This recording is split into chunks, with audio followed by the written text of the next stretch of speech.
25% రాయితీతో ఎల్ఆర్ఎస్ మార్చి 31 వరకు గడువు. అక్రమ లేఅవుట్లలో ప్లాట్ల రిజిస్ట్రేషన్కు అనుమతి. సబ్ రిజిస్ట్రార్ కార్యాలయాల్లోనే ఫీజు చెల్లించవచ్చు. మంత్రులతో సమీక్షించిన డిప్యూటీ సీఎం భట్టి విక్రమార్కట. ఈ ఎల్ఆర్ఎస్ 25% రాయితీ ఏదో ఇస్తున్నారు.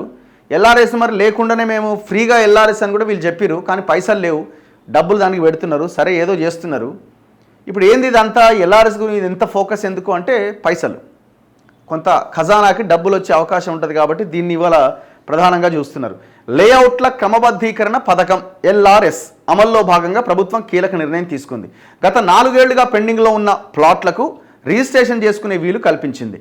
ఎల్ఆర్ఎస్ ఫీజులో కూడా 25% రాయితీ ఇవ్వబోతున్నది.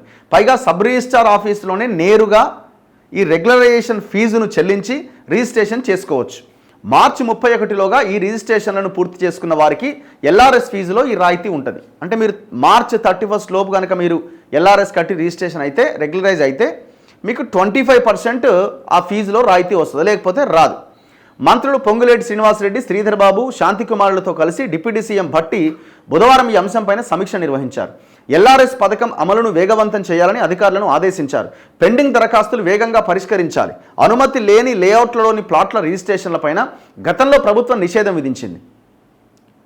దీంతో వాటిని కొనుగోలు చేసిన వారికి 4 ఏళ్లుగా రిజిస్ట్రేషన్కి అవకాశం లేకుండా పోయింది. వీరందరికీ ప్రభుత్వం వెసులుబాటు కల్పిస్తూ ప్లాట్లకు ఇప్పుడు రిజిస్ట్రేషన్ చేసుకోవడానికి అవకాశం ఇచ్చింది.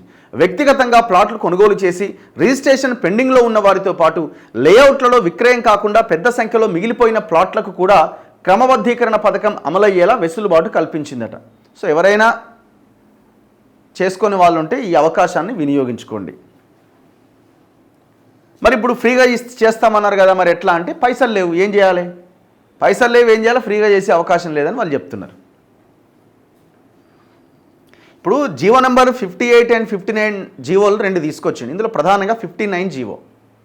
ఈ 59 జీవో కారణంగా ఇట్లాగే ఎవరైనా ఇండ్లుండి వాటిని ప్లాట్స్ ఉండి రెగ్యులరైజ్ చేసుకోలేని వాళ్ళు ఆ 59 జీవో కింద, అంటే ఎప్పటి నుంచో కబ్జాలో ఉండి చేసుకోలేని వాళ్ళు చేసుకోవచ్చు అని చెప్పింది.